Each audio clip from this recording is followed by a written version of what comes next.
प्रेम से बोलिए सच्चे दरबार की जय हो।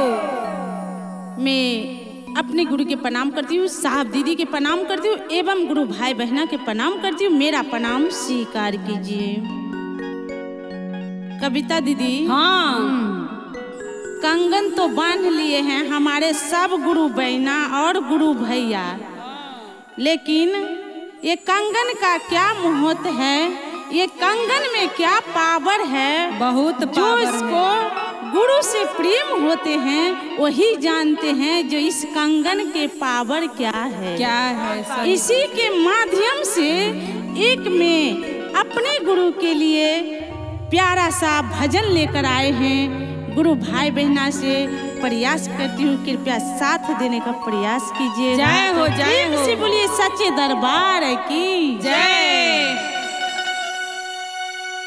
कंगन जो बांध लिया हाथों में, कंगन जो बांध लिया हाथों में, याद गुरु जी के आने लगी हरिंदर भाई के बातों में, याद गुरु जी के आने लगी हरिंदर भैया साथों में, याद गुरु जी के आने लगी हरिंदर भाई के बातों में, याद गुरु जी के आने लगी हरिंदर भैया की बातों में बोले जो शिष्या चर्चा में, बोले जो शिष्या चर्चा में, याद गुरु जी के आने लगी हरिंदर भाई के बातों में, याद गुरु जी के आने लगी हरिंदर भाई की बातों में, याद गुरु जी के आने लगी हरिंदर भाई के बातों में, याद गुरु जी के आने लगी हरिंदर भाई की बातों में, पहला विधा में दीदी दाया तू मंगना, पहला विधा में दीदी दाया तू मांगना, पहला विधा में दीदी दाया तू मंगना, पहला विधा में दीदी दाया तू मांगना, याद गुरु जी के आने लगी साहबदी के बातों में, याद गुरु जी के आने लगी साहब जी की बातों में, दूसरा विधा में भैया चर्चा तू करना, दूसरा विधा में भैया चर्चा तू करना, याद गुरु जी के आने लगी हरिंदर भाई के बातों में, याद गुरु जी के आने लगी हरिंदर भाई की बातों में, बोले जैसी सिया बागों में, बोले जैसी सिया बागों में, याद गुरु जी ने लगी हरिंदर भाई के बातों में, याद गुरु जी के आने लगी हरिंदर भाई की बातों में, तीसरा विधा में दीदी नमन तू करना, तीसरा विधा में दीदी नमन तू करना, कि याद गुरु जी के आने लगी हरिंदर भाई के बातों में, याद गुरु जी के आने लगी हरिंदर भाई के बातों में, याद गुरु जी के आने लगी हरिंदर भाई के बातों में। फिर से मैं अपने गुरु के प्रणाम करती हूँ, साहब दीदी के प्रणाम करती हूँ एवं गुरु भाई बहना के प्रणाम करती हूँ। मेरा प्रणाम स्वीकार कीजिए। जय हो।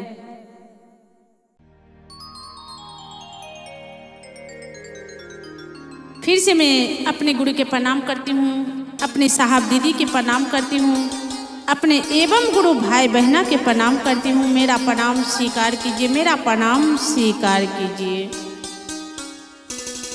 प्रिया दीदी, हाँ जो शिव की शिष्य है, हाँ जिसके जीवन में गुरु महादेव गुरु के रूप में उतरे हैं जीवन में, जी। उसकी हर जीवन में कमल खिले हैं। और ये छोटी सी उम्र में ये वाणी को मैंने 3 सूत्र को वाणी को, पहला वाणी जो है हमारे साहब को दिया हुआ, दया मांगना अपने गुरु से।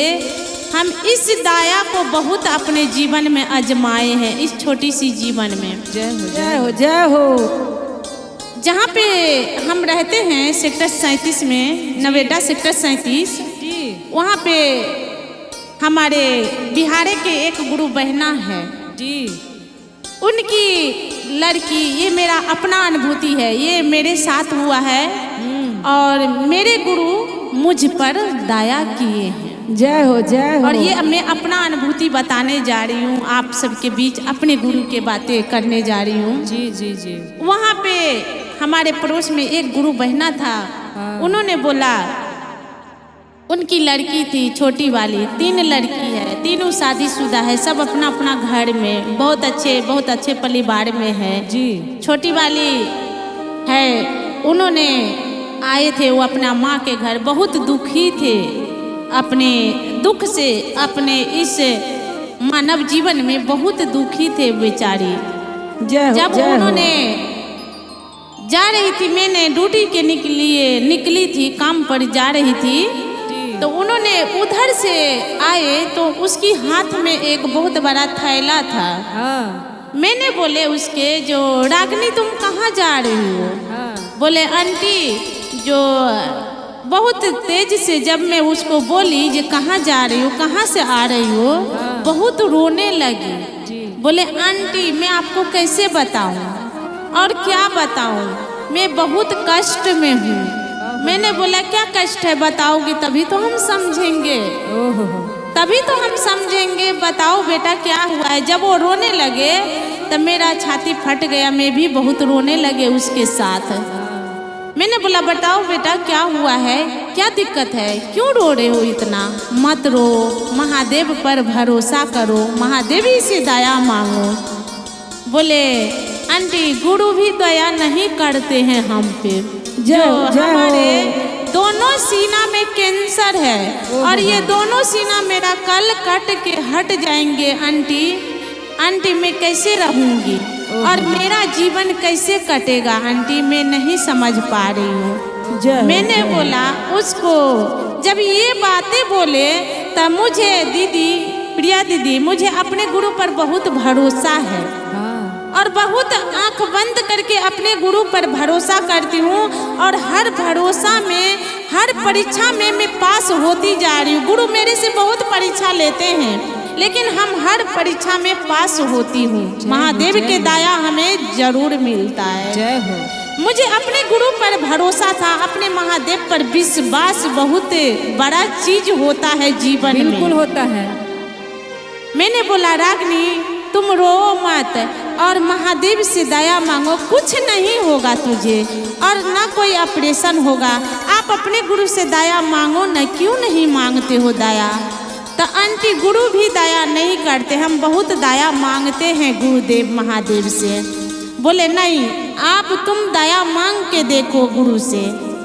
उतना ही में दीदी मेरे मुंह में क्या बैठे, मेरे जुबान पे क्या आए, मैं कुछ नहीं समझ पाए। उस टाइम पे मेरी जुबान से इतना निकल गया, रागनी जब तक एक बाबू नहीं होगा तब तक तेरे को इसी तरह 7 रंग के बीमारी आते जाते रहेंगे जीवन में। इतना बात मेरे मन से निकल गया, मेरे मुखड़े से इतना बातें निकल गया। उन्होंने लड़की ने रो कर बोला, उन लड़की ने रो कर बोला आंटी बाबू भी तो नहीं होते हैं, 4 साल शादी का हो गया, बाबू भी तो नहीं होते हैं। ये बात जब वो लड़की ने बोला, मुझे बहुत जोर से दीदी रोते समय महादेव ने इतनी तेज से मुझे हंसी आई और मैंने महादेव को बोले गुरु कहाँ है, आप दया कर दीजिए इस पर। इतना बातें हम उस लड़की को चलते चलते बोल दिए, राह में चलते चलते। महादेव की दया ऐसा हुआ दीदी, कल 12 बजे उस लड़की का ऑपरेशन है और उस लड़की का मुझे उसके बाद उस लड़की का कोई खोज पता नहीं हुआ मुझे, और न मैं उसे कोई खोज पता किया। जब पूरा 1 महीना बीता, उन्होंने अपनी माँ से कह रही है, प्रिया दीदी बीच में कोई ऑपरेशन नहीं हुआ, कोई कैंसर नहीं निकला उसको। देखिए महादेव की चमत्कार, देखिए कोई छाती के ऑपरेशन नहीं हुआ, महादेव की दया देखिए। 1 महीना के बाद उसकी मम्मी का मेरे पास फोन आया, जे मुन्नी कहाँ पे हो? तो मैंने बोला प्रणाम गुरु बहना, हम लोग में कोई भाई बहन फोन करते हैं जो शिव के शिष्य हैं जी, चाहे वो छोटे रहे चाहे वो बड़े रहे, तो हम लोग यही कहते हैं प्रणाम गुरु बहना, तो प्रणाम गुरु भैया, तो प्रणाम गुरु बहन। यही बानी हमारे साहब को आदेश है एक शिव शिष्या होने का जी। मैंने बोला प्रणाम गुरु बहन, तब प्रणाम, कहाँ हो? तो ड्यूटी पर है। क्या बात है दीदी बताइए। तो रागिनी को क्या किया है? वो मेरे से सवाल करे उसकी माँ, रागिनी को क्या किया है? मैंने बोला रागिनी तो, अरे मैं ये बात भूल गई दीदी, मुझे ये बात याद नहीं था। पूरा 1 महीना हो गया था। मैंने बोला रागिनी तो हमसे मिला भी नहीं है, हम कुछ नहीं किए हैं दीदी। और वो माँ के भी बोला, माँ देखना मुन्नी आंटी ने मुझे क्या कर दिया, मुझे बहुत तकलीफ हो रही है। तकलीफ क्या हो रही है? तो उल्टी हो रही है, मुझे खाना अच्छा नहीं लग रहा है, ये तकलीफ हो रही है। जय हो जय हो जय हो। महादेव की दया देखिए। उसकी माँ बोला रागिनी को क्या कर दिया है? मैं बहुत घबरा गई दीदी, मनुष्य जीवन है, घबरा गए, जो मैं तो कुछ नहीं किया। उसकी माँ भी बोला, ऐ तुझे वो क्या करेगी, तेरे सनसन सोन सनसन उसके बेटा इतना सुंदर सुंदर है, वो तेरे को क्या जादू टोना करेगा, वो कुछ नहीं करता है, वो कुछ नहीं जानता है। इतना बात कह के उनको मम्मी ने मेरे को फोन किया। मैंने जब काम पर से छुट्टी दीदी, मैं उसकी रूम पर होते हुए ड्यूटी से निकली, अपने घर नहीं पहुंची, उसके रूम पर पहुंची। बोले दीदी गुरु बहन क्या बताए, क्या हुआ रागिनी को? मैंने कुछ नहीं कहा और रागिनी मुझे मिला भी नहीं है, तो तू याद कर। मैंने बोला नहीं मुझे नहीं याद आ रही है दीदी, रागिनी मुझे नहीं मिला है।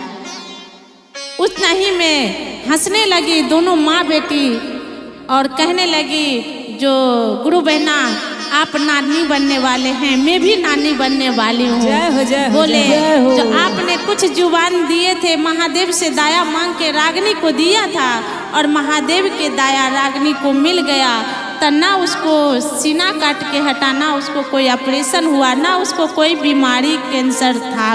गुरु बहना जे आपको, जो मैं कैसे धन्यवाद कहूँ और कैसे मैं क्या कहूँ आपको, मुझे समझ नहीं आ रही है मुन्नी गुरु बहना। मैंने बोला देखिए दीदी, धन्यवाद आप हमको नहीं कहिएगा, अपने गुरु के कहिए, अपने साहब दीदी को कहिए। और उसी 9 महीना के बाद आज वो 6 साल के हो गया, इतना बड़ा हो गया दीदी। तो ये मेरा अपना, इसी को बोला जाता है ये अपना अनुभूति। प्रेम से बोलो शिव गुरु भगवान यही है, साहब को आदेश है 3 सूत्र के बानी, मन से दिल से आजमा के चलिएगा, मन में दिल से आशीर्वाद देते हैं, जिसको दिल से आशीर्वाद देते हैं, दया मांगते हैं किसी के लिए, अड़ोसी पड़ोसी के लिए, उसकी दया जरूर मिलते हैं, महादेव की दया होते हैं। तो जय हो। तो इसी के नाम है शिव चर्चा पर चर्चा, एक दूसरे को बताना, एक दूसरे को समझाना, एक दूसरे तक अपने गुरु के बातें बताना, यही हमारे साहब दीदी का आदेश है, यही हमारे साहब दीदी ने संकल्प लिया था और सभी गुरु भाई बहना को यही बानी समझा कर गए हमारे साहब दीदी। आज हमारे साहब दीदी शरीर छोड़े हैं, हमारे बीच नहीं है, लेकिन साहब दीदी हमारे मन में है, तन में, हमारे नस नस में हमारे साहब बसे हुए हैं। तो एक बार प्रेम से बोलिए सच्चे दरबार की जय। महादेव इसी तरह सभी गुरु भाई बहना को दया बरसाते रहिए। जय हो जय हो। प्रेम से बोलिए सच्चे दरबार की जय हो। 300 देने वाला हमारे साहब दीदी की जय जय हो। प्रिया दीदी आसन लगाए हैं और साहब दीदी को बुलाए हैं। हाँ, और देखते हैं साहब दीदी कब हमारे गुरु चर्चा में पधारते हैं। उसी में एक भाव लगते हैं भजन के माध्यम से। क्या लगता है भजन का? वाह। गुरु जी के आसन लगलिए साहब दीदी के अबैल कहलिए। गुरु जी के आसन लगलिए साहब दीदी के अबैल कहलिए। चलिए लई साहब संग लीलम दीदी चर्चा के बेरी। चलिए लई साहब संग लीलम दीदी चर्चा के बेरी। चलिए लई साहब संग लीलम दीदी चर्चा के बेरी। चले आइले साहब लीलम दीदी चर्चा के बेरी। गुरु जी के आसन लगलिए आजन पाजन सब हम लगलिए। गुरु जी के आसन लगलिए आजन बाजन सब हम लगलिए।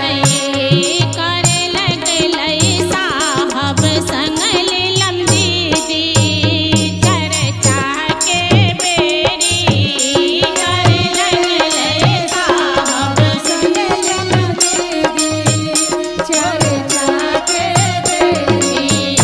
चलिए लई साहब संग लीलम दीदी चर्चा के बेरी।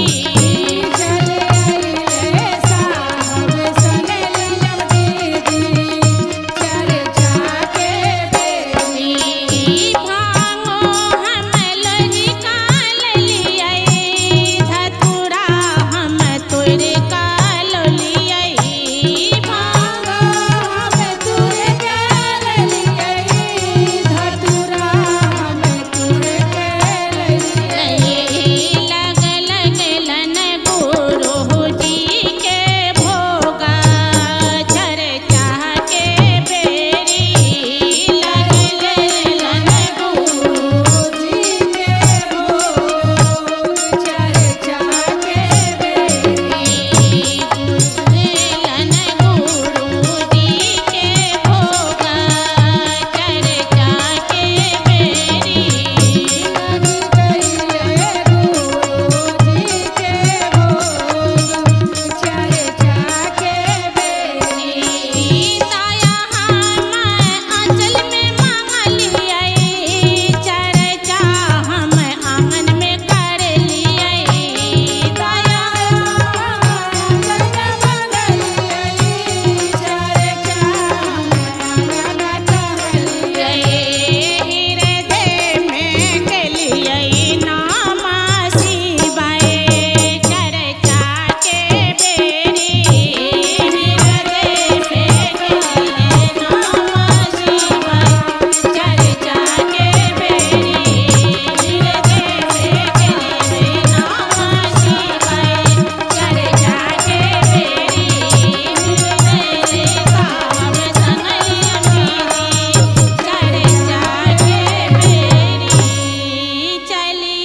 हृदय साहब संग लीलम दीदी चर्चा के बेरी। फिर से मैं अपने गुरु के प्रणाम करती हूँ, साहब दीदी के प्रणाम करती हूँ एवं गुरु भाई बहना के प्रणाम करती हूँ। मेरा प्रणाम स्वीकार कीजिए, मेरा प्रणाम स्वीकार कीजिए।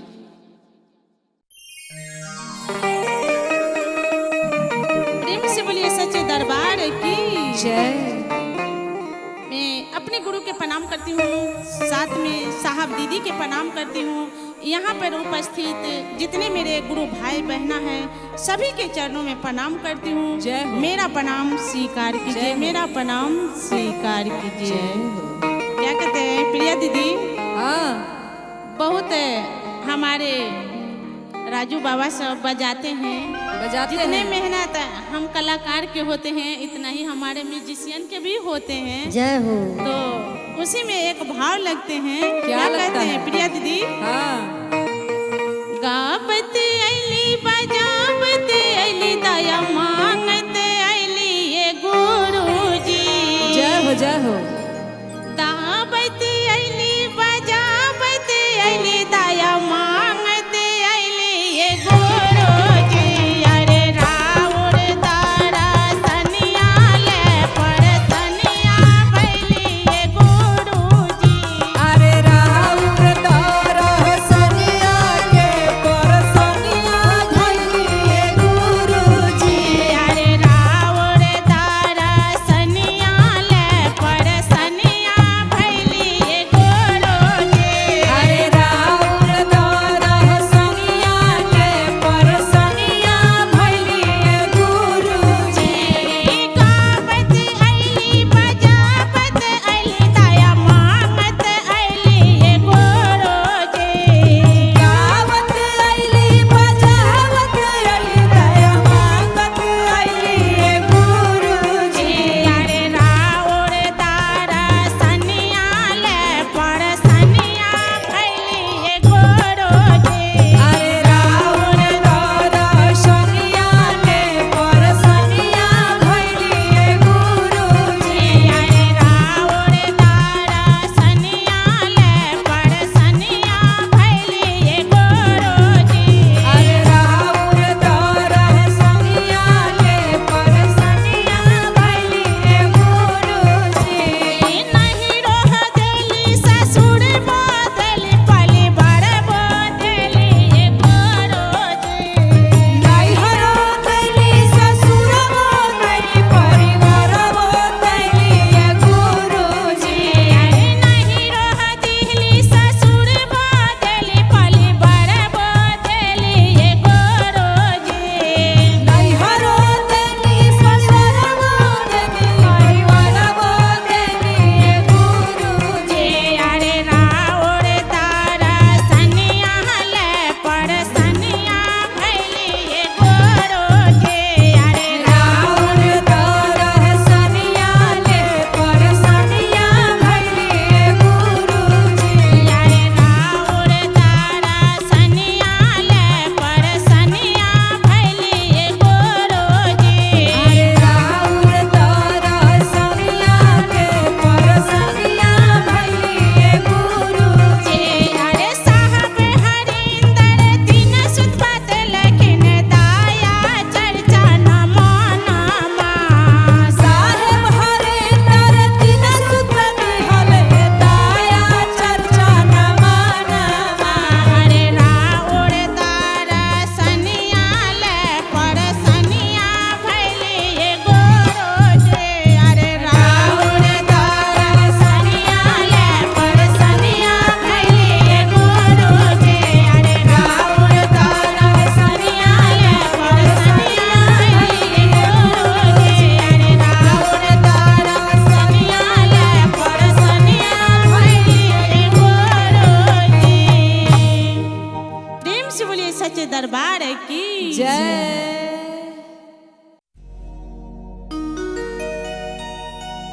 प्रेम से बोलिए सच्चे दरबार की जय। 300 देने वाला साहब दीदी की जय हो।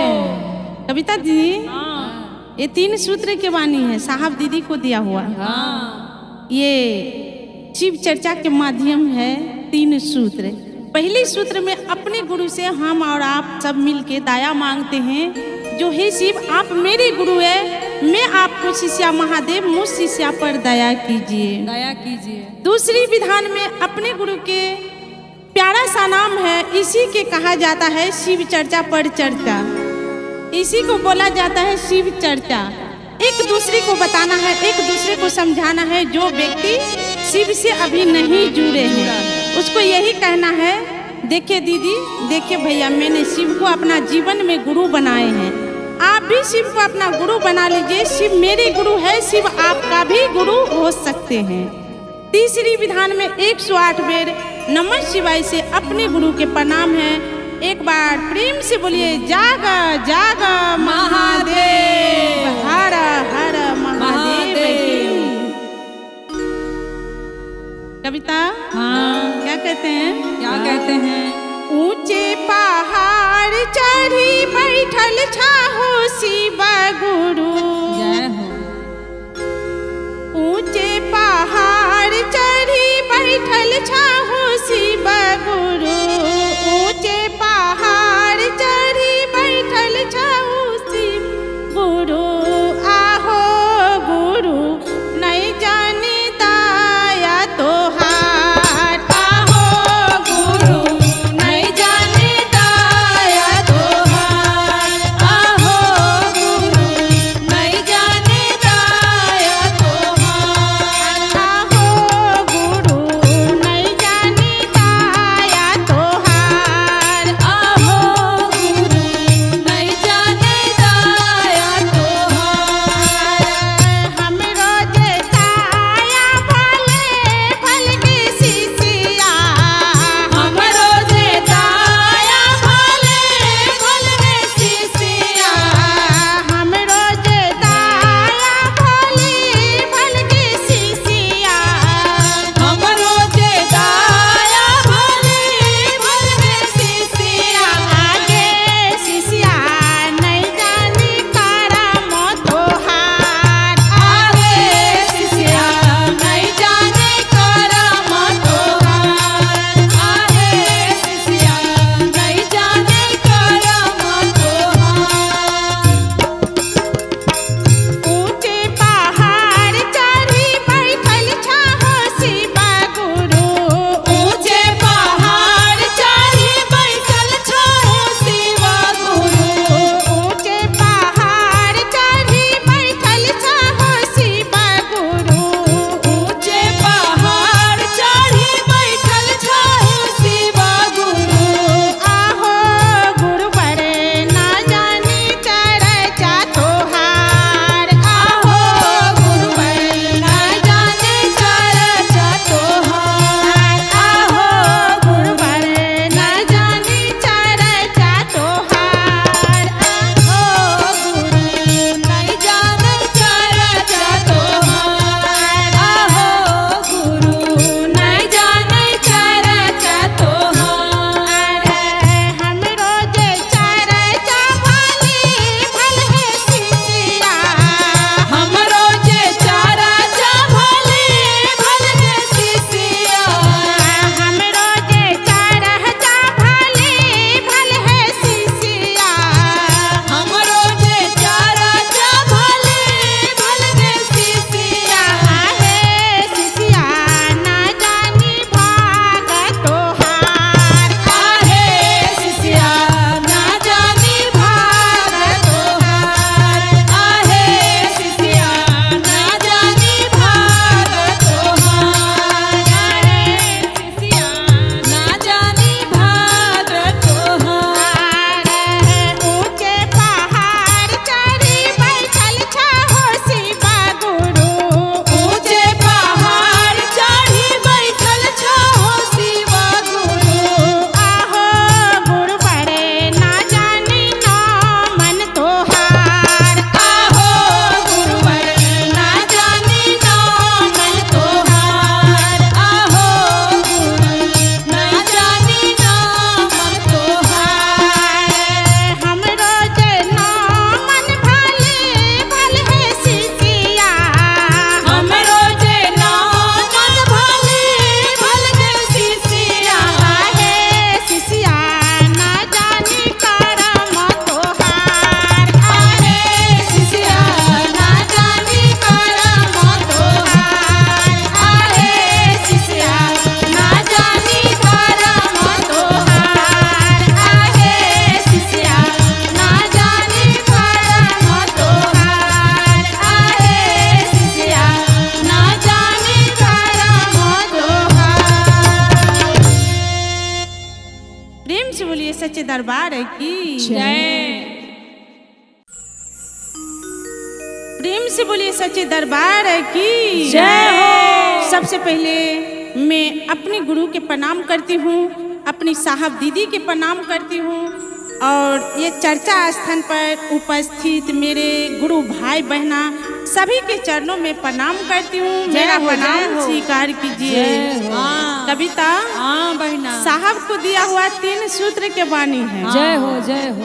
और ये हमारा नैहर ससुराल ये माया के बाजार है। जय हो ये माया के बाजार है। और इस माया के बाजार से हम कहीं निकल नहीं पाते हैं। मोह माया है सब। और यहाँ पे ना माँ होते हैं अपना, ना बाप होते हैं, कोई नहीं, कोई और ना नहीं। भाई होते हैं। पूरा दुनिया उसी में के कोई माध्यम अपना से मैं एक अपने गुरु के भजन लेकर आई हूँ आप सबके बीच। जय हो। कृपया साथ देने का प्रयास कीजिएगा। जय हो। तो क्या कहते कविता? क्या बोला?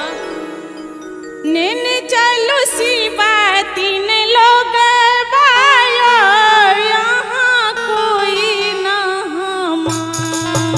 जय हो।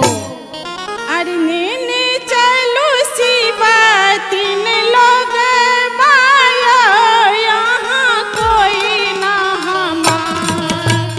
नाही हम पापा जी के बेटी आयो, नाही पापा जी हमार।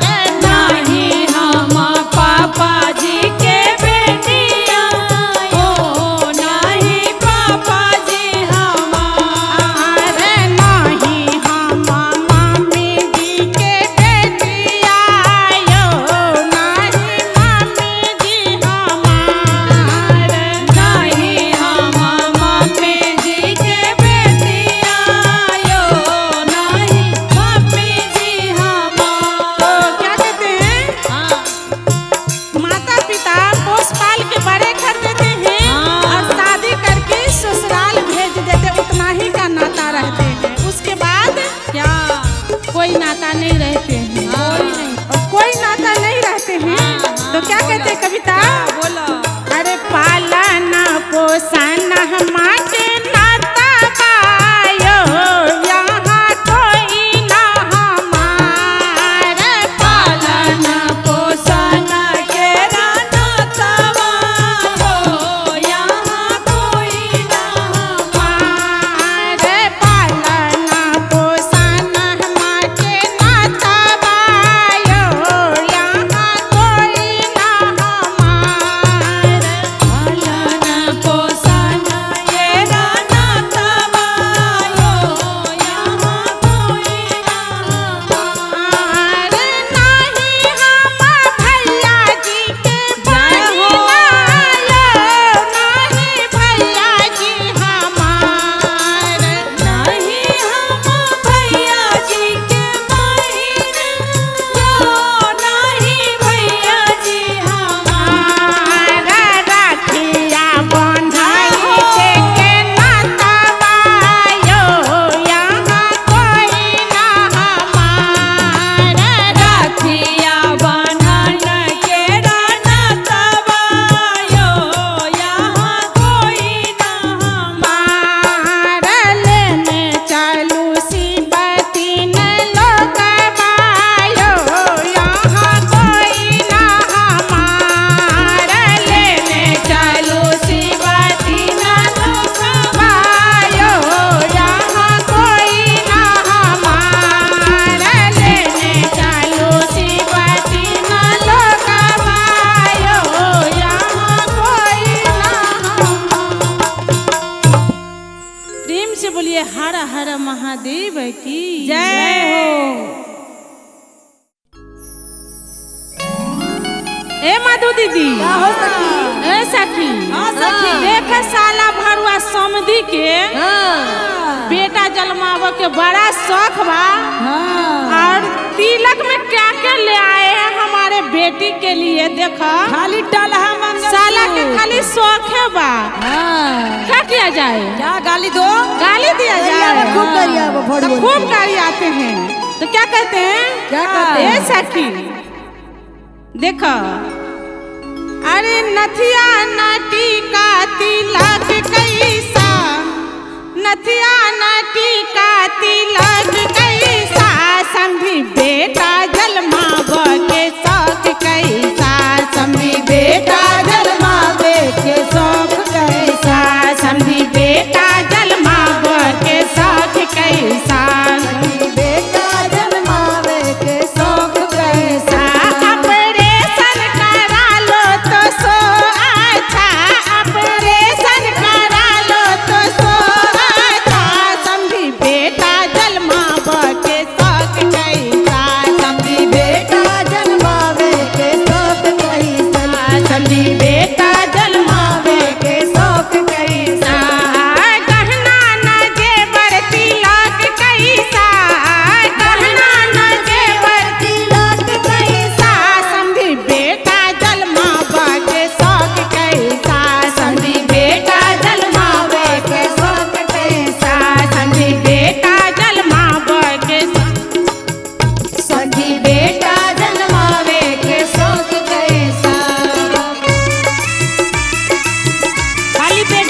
चढ़ावे के न चढ़ावे के, कुछ ना खाली कुछ शौके ना पर ले तिलक लेना। किए हैं हमारे बेटी के छूछे छूछे का कही मजबूरी घर के हे सखी सब जा का दी, जा करी दी। सोमत भरुआ के कितना जा दी, गरिया बड़ा है। कंजूस, बड़ा दलित बा। बड़ा दलिदर बा दलिदरे घर में हम रिश्ता बेटी के कर लेली का कही हे सखी सब जा दी बेटी बानू।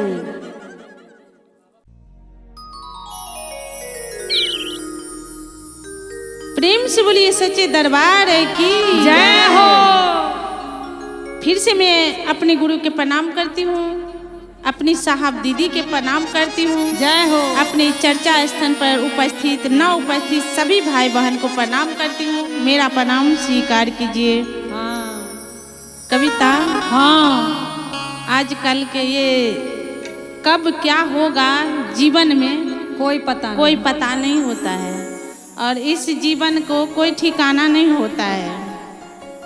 तो इसी में एक अपने शिव चर्चा भजन लेकर आए हैं आप सबके बीच। कैसे? कृपया साथ देने का प्रयास कीजिएगा। बिल्कुल। तो क्या कहते हैं? क्या हरे पहले में गुरु गुण गालो इसी तन का ठिकाना नहीं है। हर पल में गुरु गुण गालो इस तन का ठिकाना नहीं है। हरे पहले में गुरु गुण गालो इसी तन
बोलिए सच्चे दरबार की जय हो।